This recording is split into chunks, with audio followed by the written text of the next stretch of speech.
Sungguh kami berbahagia, sungguh kami bersyukur kami mempunyai Allah seperti Engkau yang setia, yang mulia, yang terus memberkati, terus memimpin kami, terus menuntun kami.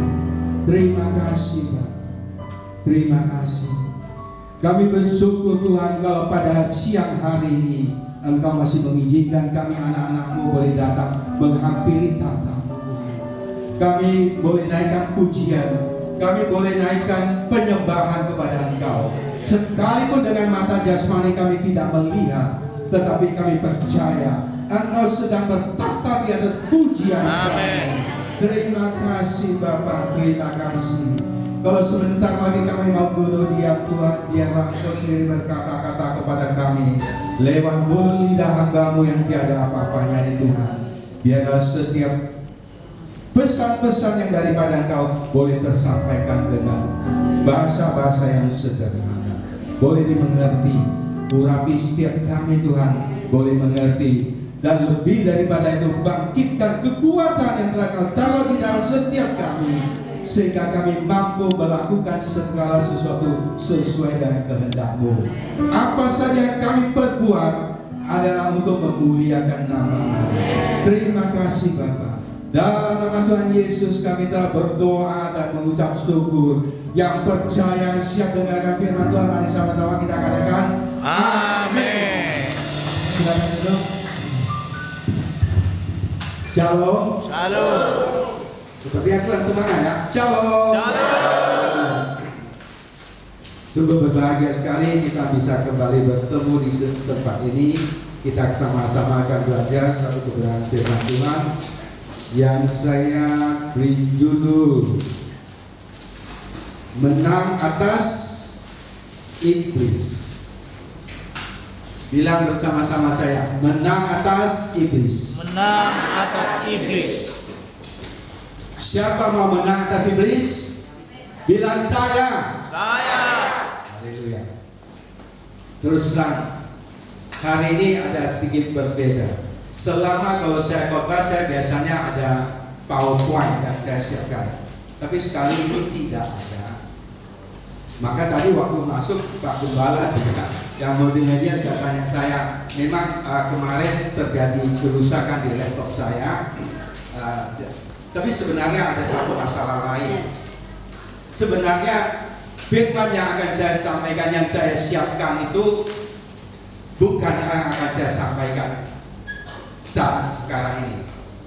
Tetapi karena apa? Saya rasanya sepertinya kurang pas. Sepertinya Tuhan bukan berbicara itu. Waktu itu saya siapkan itu 5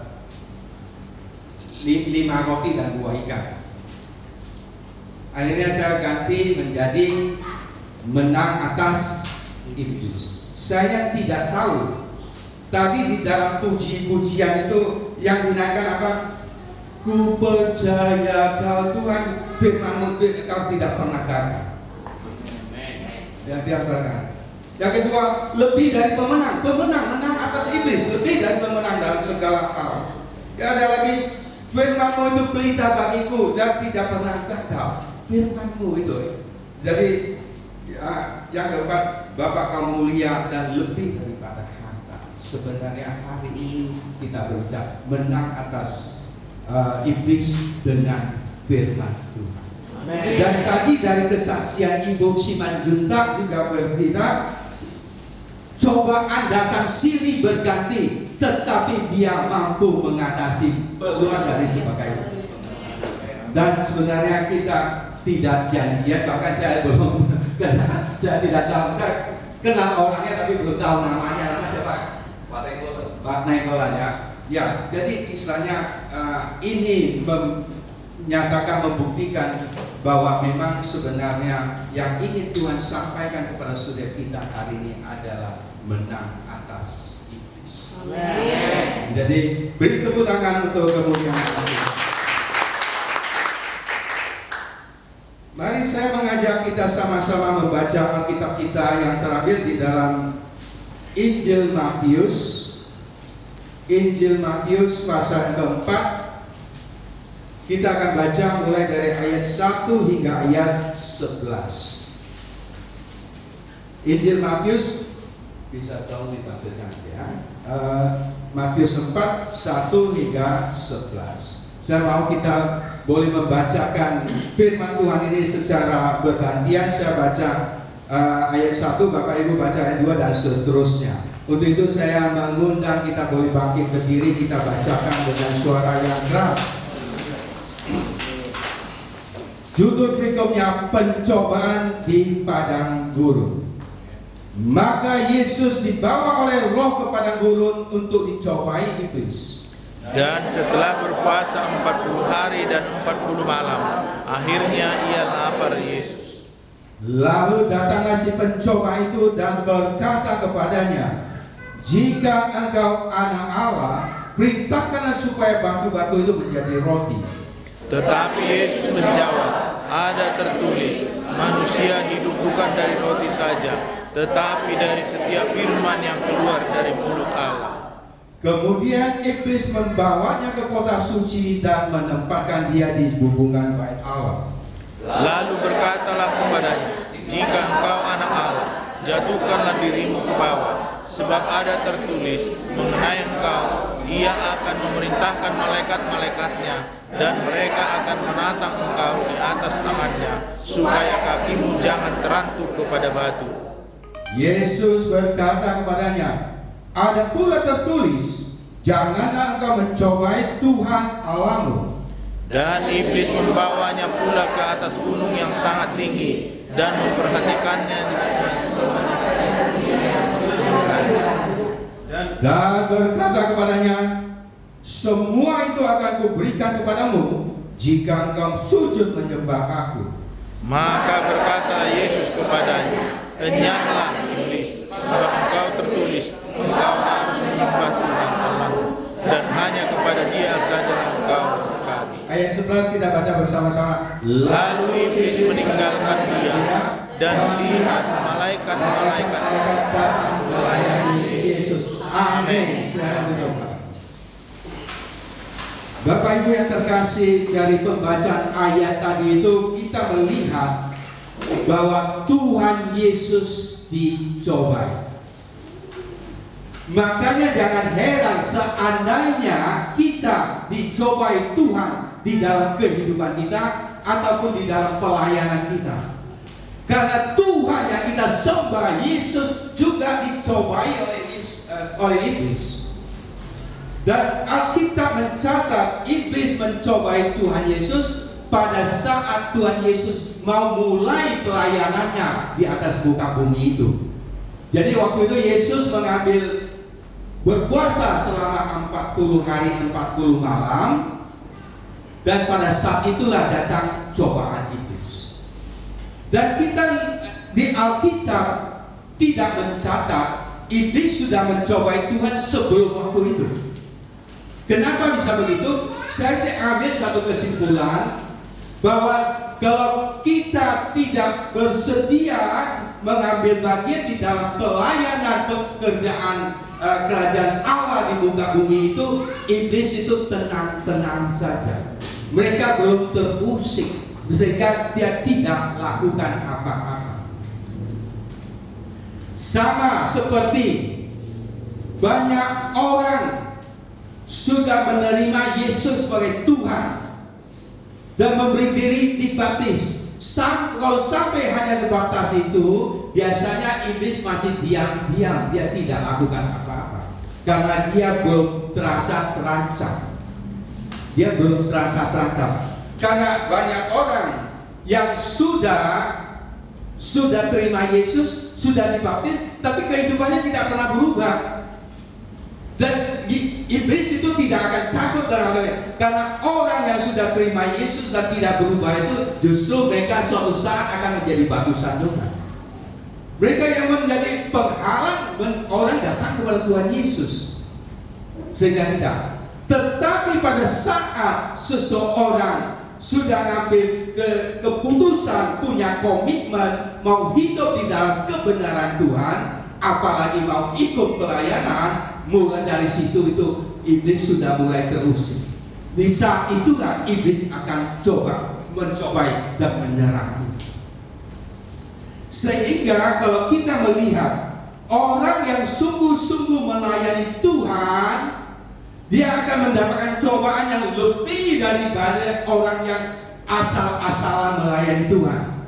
Ada amin? Amin. Orang yang sungguh-sungguh melayani Tuhan akan mengalami cobaan lebih besar daripada orang yang melayani secara asal-asalan. Sampai di sini mungkin ada yang berpikir, kalau gitu saya layani asal, atau kalau boleh saya nggak usah ikut layanan sehingga saya tidak diganggu. Ada seperti itu. Kalau kita pada saat kita mau melayani Tuhan, kita sedang menyatakan perang terhadap iblis. Pada saat kita menyatakan perang terhadap iblis, makanya iblis itu menjadi musuh kita. Biasanya kita menjadi takut. Iblis menjadi musuh. Kalau itu lebih baik kita tidak nyatakan perang lah, kita berdamai aja. Kita menjadi teman saudara iblis. Betul? Kalau kita menjadi temannya iblis berarti kita lawannya Tuhan.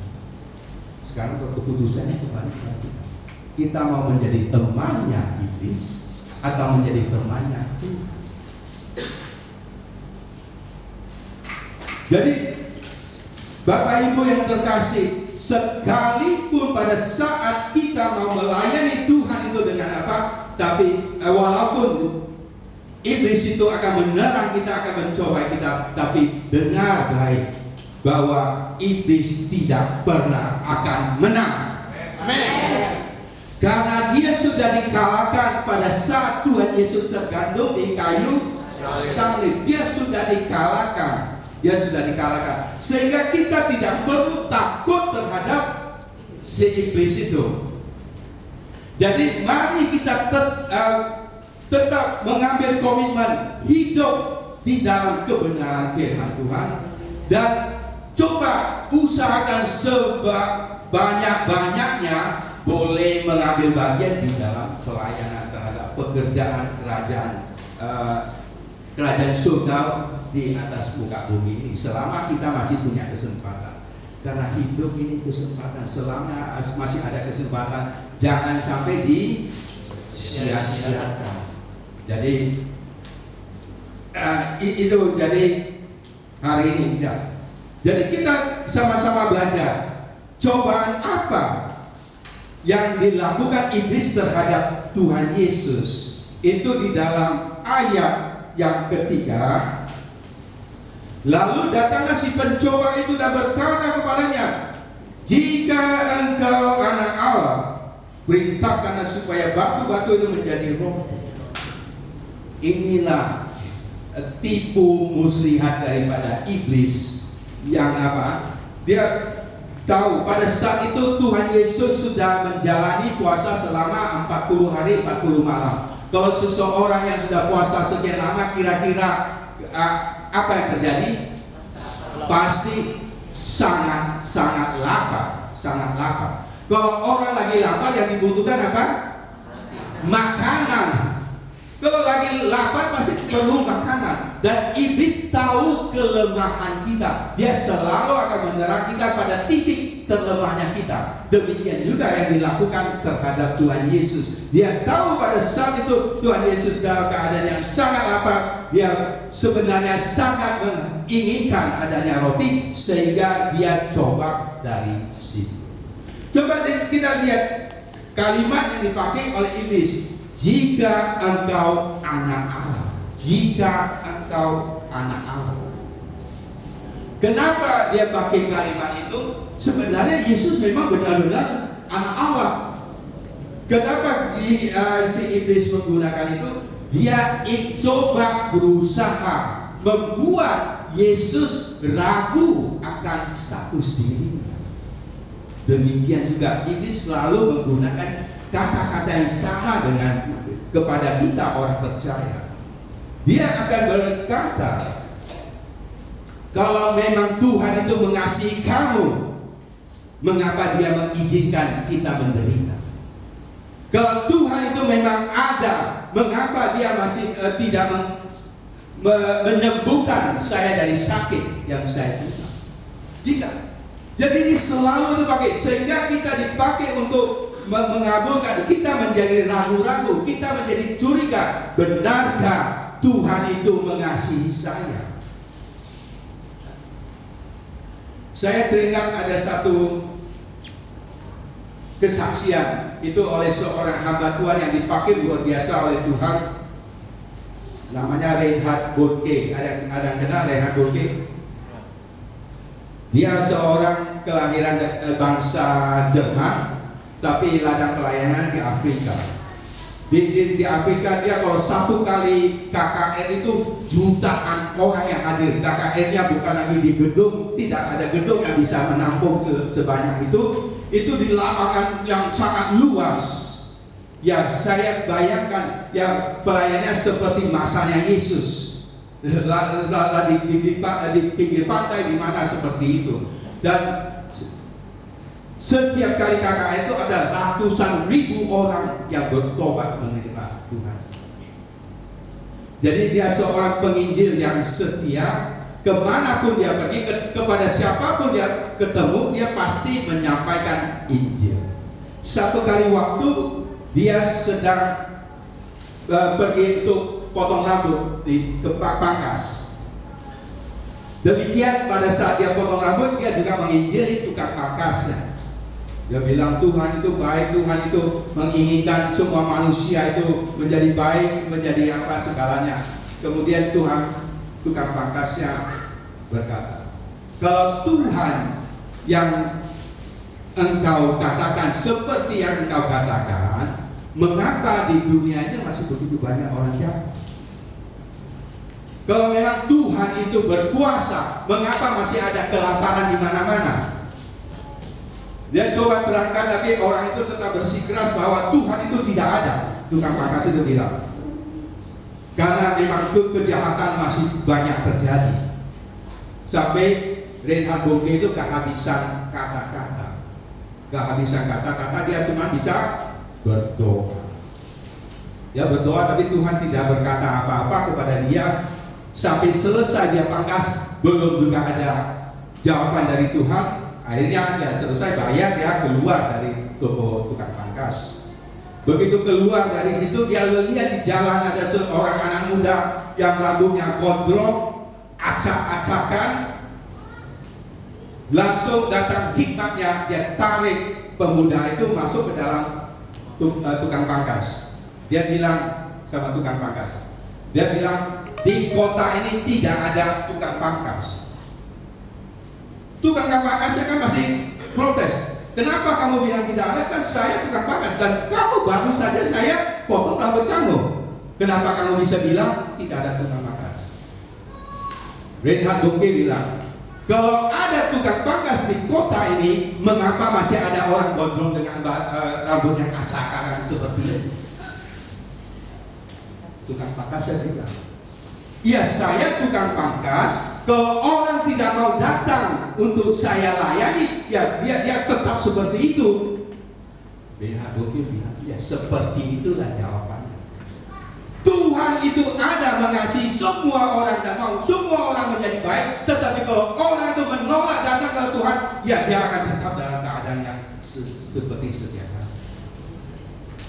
Jadi iblis selalu saja coba berusaha membuat kita ragu-ragu, membuat kita curiga. Benarkah Tuhan itu ada? Kalau Tuhan itu ada, apakah dia berkuasa? Apa dia mengasihi kita dan seterusnya? Lewat peristiwa-peristiwa kita di dalam kehidupan yang kita alami, ya seperti tadi Ibu Simanjuta mengatakan, mengalami cobaan yang silih berganti. Ya tetap apa?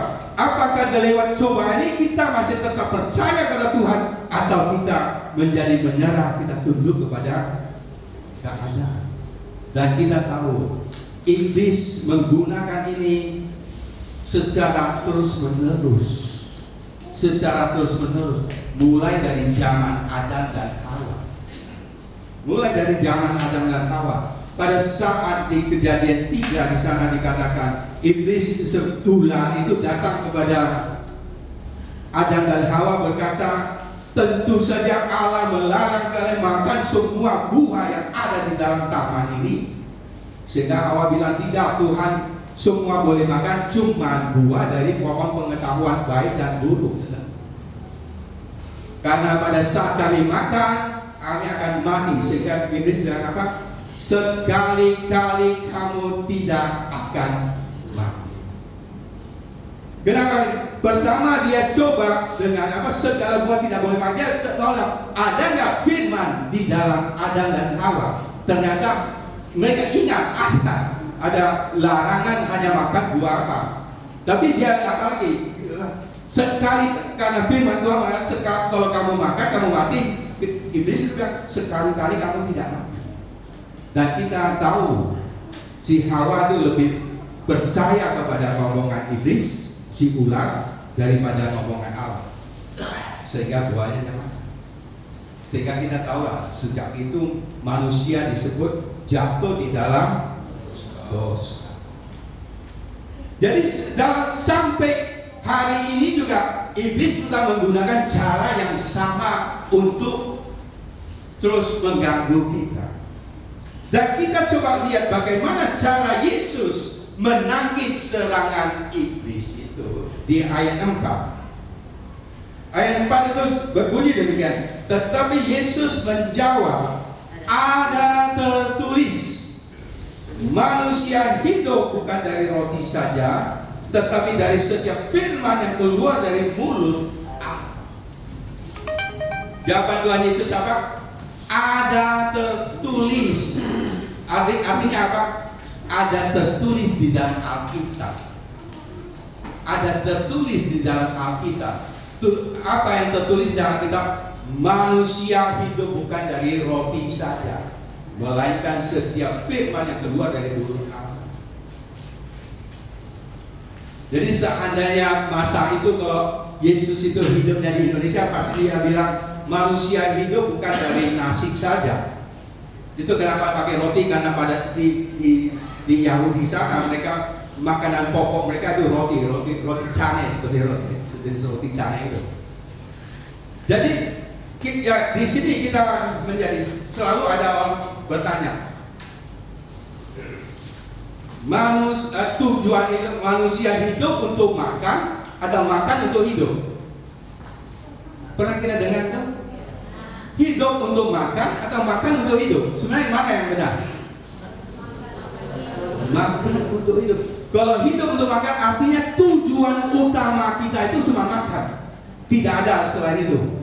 Tapi kita tahu sebenarnya tujuan kita lebih daripada itu. Kita perlu makan supaya kita tetap bertahan hidup, dan dalam hidup itu kita bisa lakukan hal perkara yang jauh lebih bermakna.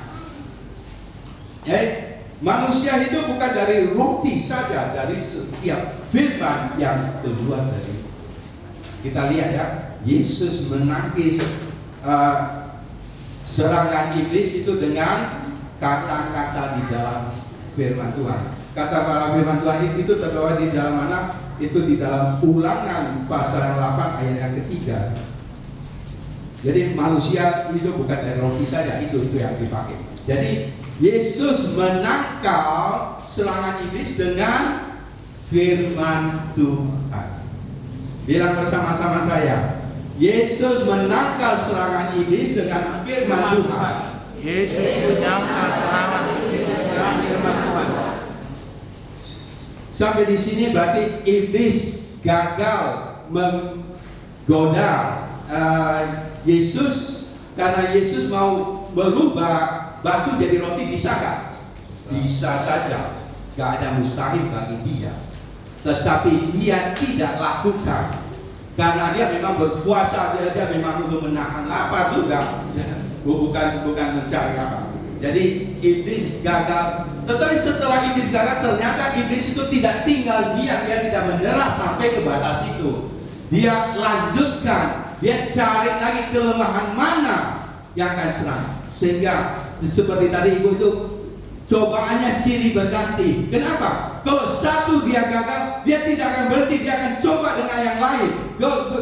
Dia tidak berhasil lagi, dia akan coba lagi dengan yang lain. Sehingga kita lihat di ayat yang kelima di sana dikatakan, Kemudian iblis membawanya ke kota suci dan menempatkan dia di hubungan bait Allah. Ayat 6. Lalu berkata kepadanya, tetap sama ya, jika engkau anak Allah.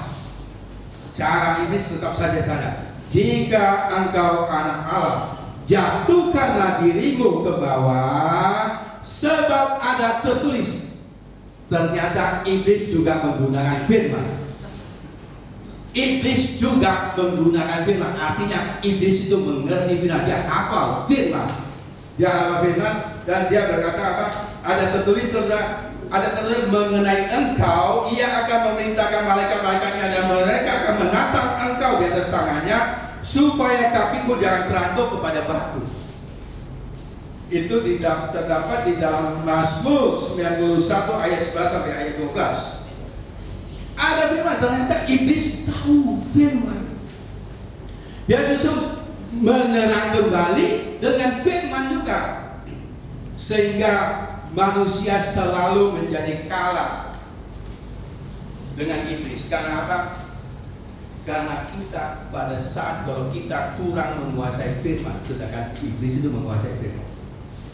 Karena dia kuasai, kita tidak kuasai, sehingga itu bisa dipelintirkan, itu bisa diputar balikkan untuk berkata kepada kita. Ya, oke, kita dari tadi kita bicara iblis. Kalau kita berbicara iblis, apa yang ada di dalam benak kita? Iblis itu kira-kira seperti apa? Ada coba bayangan iblis itu seperti apa? Banyak orang akan berkata iblis itu seperti Dracula, taringnya panjang. Ada yang segalanya. Itu artinya orang yang itu suka menonton film-film horor. Kalau misalnya iblis seperti itu, kira-kira dia bisa mendusai kita enggak? Bagaimana kita lihat saja kita sudah jauh, kita masih menghindar, kita bagaimana dia bisa mendusai kita? Iblis itu bisa tampil seperti malaikat. Orang yang tampil kelihatannya baik-baik, tapi dia sedang, karena iblis dia bisa menyamar jadi apa saja.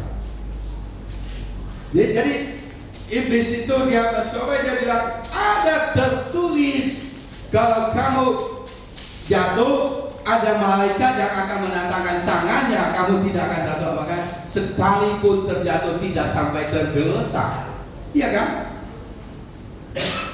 Jadi itu mencoba itu, dan istilahnya iblis lalu ya, jika engkau anak Allah juga berbuat dan coba menantang Yesus untuk membuktikan bahwa dia jatuh ada malaikat yang apa. Dan kita lihat di sini Yesus mengajarkan bahwa kita tidak perlu untuk membuktikan apa-apa kepada iblis, dan coba demikian juga tidak perlu membuktikan apa-apa kepada dunia. Yang penting adalah kita tetap menjaga komitmen kita tetap di dalam Tuhan. Kita tidak perlu. Jadi sering sekali orang akan terpancing di sini, dia akan membuktikan apa kamu hebat, tunjukkan. Wah, kita akan tunjukkan. Padahal kita lihat apa yang Yesus ajarkan itu di ayat yang ke-7. Yesus berkata kepadanya, ada pula tertulis. Lihat Bible, ada pula tertulis. Artinya di dalam Alkitab juga ada tertulis. Tulis apa? Janganlah engkau mencobai Tuhan Allah. Janganlah kamu mencobai Tuhan Allah. Bagaimana itu mencobai Tuhan? Kalau firman Tuhan sudah tulis begitu, ya dan amin, tidak perlu kita membuktikan, tidak perlu kita mendemonstrasikan. Karena itu ya selalu ya sama seperti ada, kalau mau didemonstrasikan, ada firman Tuhan yang mengatakan kamu akan meminum racun maut dan kamu tidak akan celaka. Ada nggak? Ada ya. Kalau gitu apakah kita minum racunnya? Kalau kita minum racunnya, kita mencobai Tuhan. Tetapi kenapa firman itu ada? Itu pada saat Tuhan Yesus mengutus murid-muridnya untuk melakukan penginjilan. Artinya selama mereka dalam menjalankan utusan itu, mereka dilindungi penuh.